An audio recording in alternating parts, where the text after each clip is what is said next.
तो स्टूडेंट, हम लोगों ने पिछले क्लास में एक्सरसाइज 1.3 को कंप्लीट किया था। इस इसमें हम लोग अगला जो एक्सरसाइज हम लोग का 1.4 है, वो लास्ट एक्सरसाइज ही है, उसको देखेंगे। तो हमारा फर्स्ट क्वेश्चन है 13 डिवाइडेड बाई 3125। आपको इसका जो न्यूमरेटर है अंश, उसको आपको कुछ नहीं करना है। हर का आपको क्या करना है, प्राइम फैक्टराइजेशन करना है। तो हर हमारा डिनोमिनेटर है 3125। इसका सबसे पहले स्टूडेंट हम लोग फैक्टराइजेशन, प्राइम फैक्टराइजेशन करेंगे। लास्ट में 5 है, मैं 5 से डिवाइड कर रहा हूँ इसको। तो 5 6 जा 30, 1 बच गया, 1 पर 2 12, तो 5 2 जा 10, तो 12 में से 10 गया 2, 2 पर 5 25, तो 5 5 जा 25। फिर इसको 5 से आप लगाइए, तो 5 1 जा 5, 1 पर 2 12, 5 2 जा 10, अब 5 5 जा 25। फिर आप 5 से डिवाइड कीजिए, 5 2 जा 10, अब 5 5 जा 25। फिर 5 से लगाइए, 5 5 जा 25, फिर 5 1 जा 5। तो 5 आपको कितना टाइम्स आया, तो 1 2 3 4 5 टाइम्स। इसको आप लिख सकते हैं 13 डिवाइडेड बाय 5 का पावर 5। ठीक है। तो यहाँ हम लोग देख रहे हैं कि इसका जो डिनोमिनेटर है उसमें केवल 5 आ रहा है।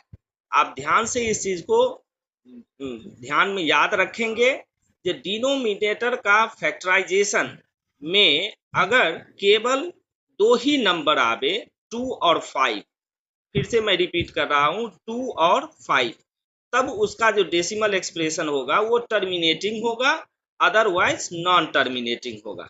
तो यहाँ हम लोग देख रहे हैं कि इसका फैक्टर क्या है, केवल 5 है। ये जरूरी नहीं है कि 2 और 5 दोनों होना ही चाहिए, या तो 2 हो या 5 हो या दोनों हो। उसके अलावा कोई तीसरा नंबर होगा तब वो क्या हो जाएगा, तो नॉन टर्मिनेटिंग हो जाएगा। तो ये हमारा यहाँ लिखेंगे, since 5 is a factor of कितना, 3125, therefore its decimal expression is क्या हो जाएगा, द टर्मिनेटिंग। ये टर्मिनेटिंग डेसिमल होगा, टर्मिनेटिंग डेसिमल हो जाएगा।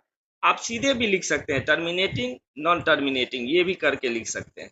अब जैसे एक और क्वेश्चन हम लोग देखें, जैसे सेकेंड क्वेश्चन हम लोग का है 17/8। यहाँ डिनोमिनेटर हर जो है वो 8 है, तो 8 का आप फैक्टराइजेशन कर लीजिए। तो 2 4 जा 8, फिर 2 से 2 2 जा 4, फिर 2 1 जा 2, मतलब ये हो गया 17 डिवाइडेड बाई 2 का पावर 3। तो यहाँ क्या है, तो 2 is the factor, 2 is the factor. यहाँ 2 हमारा फैक्टर आ गया। तो 2 जब ये फैक्टर आ गया, इसका मतलब ये क्या हो जाएगा, देयरफॉर इट इज टर्मिनेटिंग। इसको जब आप डिवाइड करेंगे 8 से, जब आप 17 को डिवाइड कीजिएगा, ये टर्मिनेट कर जाएगा। टर्मिनेट करना मतलब डेसिमल हम लोग जानते ही है, जो डिवाइड जब आप करेंगे नीचे वाले से तो वो खत्म हो जाएगा, रिमाइंडर 0 आ जाएगा। इस तरह से आप इसके क्वेश्चंस को बना सकते हैं। इसके क्वेश्चन जैसे आप एक और क्वेश्चन हम लोग देखें, इसका क्वेश्चन नंबर थर्ड क्वेश्चन देखें। तो थर्ड में आपको दिया हुआ है 64 डिवाइडेड बाई 455। तो हम लोग 455 को फैक्टराइज करते हैं। 5 से लगाइए, 5 9 जा और 5 1 जा। अब ये 5 से नहीं लगेगा, 7 से लगेगा, 7 1 जा 7 3 जा, फिर ये 13 से लगेगा, 13 1 जा। तो यहाँ हम लोग का जो डिनोमिनेटर था 455, इसका फैक्टर आया 5 इंटू 7 इंटू 13। तो देखिए यहाँ डिनोमिनेटर में 5 के अलावा 7 आ गया और 13 आ गया। ठीक है, तो यहाँ लिख देंगे जी, ये क्या हो जाएगा, नॉन टर्मिनेटिंग हो जाएगा। तो यहाँ आप एक लाइन लिखेंगे, since 7 and 13 are also factors of factors, therefore सीधे फैक्टर्स लिखिए, therefore it is non terminating. ये क्या हो जाएगा, नॉन टर्मिनेटिंग हो जाएगा। इसको जब हम लोग डिवाइड करेंगे, ये हमारा नॉन टर्मिनेटिंग डेसिमल हो जाएगा। इस तरह से इसमें कुछ है नहीं, इसमें केवल फैक्टराइजेशन आपको डिनोमिनेटर का करना है और उसमें देखना है कि केवल 2 और 5 अगर आ गया तो टर्मिनेटिंग आप लिख देंगे, और 2 और 5 के अलावा कोई भी नंबर आ गया तो वो नॉन टर्मिनेटिंग हो जाएगा। तो मैं ये आशा करता हूँ इसके जो रिमेनिंग क्वेश्चंस है वो आप खुद से भी बनाएंगे। अगर इनकेस आपको नहीं बनता है तो आप कमेंट सेक्शन में लिखिए, तो बाकी क्वेश्चन भी मैं सॉल्व करके डाल दूंगा। वैसे इसमें कुछ खास है नहीं।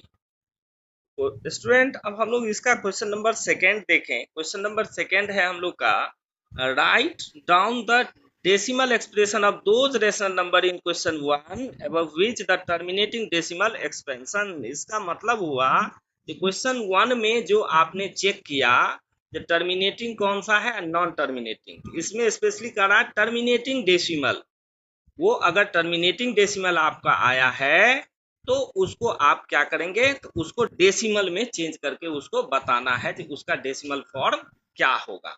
तो जैसे जो फर्स्ट क्वेश्चन हम लोग का था उसको देखें, तो सबसे फर्स्ट क्वेश्चन हम लोग का था वो क्या था, वो हम लोग देखें जो हम लोगों ने बनाया है। तो वो था 13 डिवाइडेड बाय 3125। इसका हम लोग निकाले थे, ये क्या था, तो टर्मिनेटिंग डेसिमल। इसको आपको डेसिमल में चेंज करना है। तो डेसिमल में चेंज कैसे करेंगे, तो सबसे पहले हम लोग इसका जो है फैक्टराइजेशन कर लीजिए, या डायरेक्ट डिवीजन करके भी आप इसको डेसिमल में चेंज कर सकते हैं। इसको डेसिमल में हम लोग चेंज कर लेंगे। तो देखिए इसमें इसको जो डेसिमल में हम लोग चेंज करेंगे तो उसका इजी मेथड क्या होगा। एक तो है जो 3125 से 13 को आप डिवाइड कर लीजिए, और दूसरा मैं एक टेक्निकल मेथड भी आपको यहाँ समझा रहा हूँ। यहाँ देखिए ये हो गया 13 और इसको जो फैक्टराइज किया था तो ये हम लोग का आया था 5 टू द पावर 5। ठीक है, अब हम लोग क्या करते हैं, यहाँ 5 टू द पावर 5 आया है तो हम लोग 2 का पावर 5 इससे ऊपर भी और 2 का पावर 5 इससे नीचे भी मल्टीप्लाई कर देते हैं। आप कोई भी नंबर से किसी भी रेशनल नंबर में ऊपर और नीचे मल्टीप्लाई या डिवाइड कर सकते हैं। यहाँ हम लोग कर दिया तो देखिए ऊपर कितना आ जाएगा, तो ऊपर आ जाएगा 2 का जब आप पावर 5 निकालिएगा तो कितना होगा, 2 टू जा 4, 4 टू जा 8, 8 टू जा 16 और 16 टू जा 32। ऊपर हो जाएगा 13 मल्टीप्लाई 32 और नीचे 5 का पावर 5 है, 2 का पावर 5 है, तो इसको हम लिख देते हैं 5 इंटू 2 और इसका पावर 5 लिख देते हैं। तो अब इसको पहले मल्टीप्लाई कीजिए, 13 टू जा 20 बचा 2 और 13 3 जा 39 में 2 जोड़ देंगे तो 41। तो ऊपर आ गया 416 और नीचे 5 को 2 से मल्टीप्लाई करेंगे 10, तो 10 का पावर आ गया 5। तो अब यहाँ ये हो गया 416 और 10 का पावर 5 का मतलब है 1 पर 50, तो 1 पर हम 1 2 3 4 50 आ गया। अब नीचे वाले से, अब नीचे देखिए 1 पर 50 है, ऊपर जब भी आप डिवाइड करेंगे तो क्या होता है डेसिमल में, जस्ट 5 डिजिट के पीछे आपको डेसिमल देना है, पॉइंट देना है।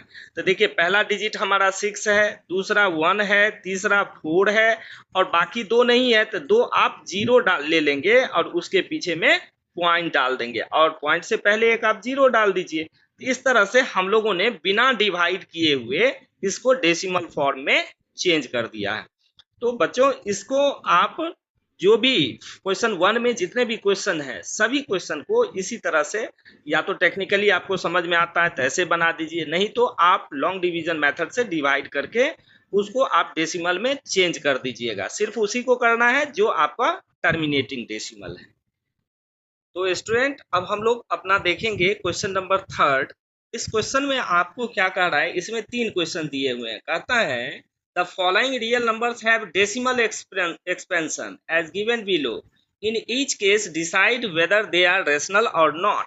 आपको डेसिमल एक्सप्रेशन दिया हुआ है, जैसे फर्स्ट क्वेश्चन हम लोग को दिया हुआ है 43.123456789, ये डेसिमल में दिया है। आपको ये डिसाइड करना है ये रेशनल है या इरेशनल है।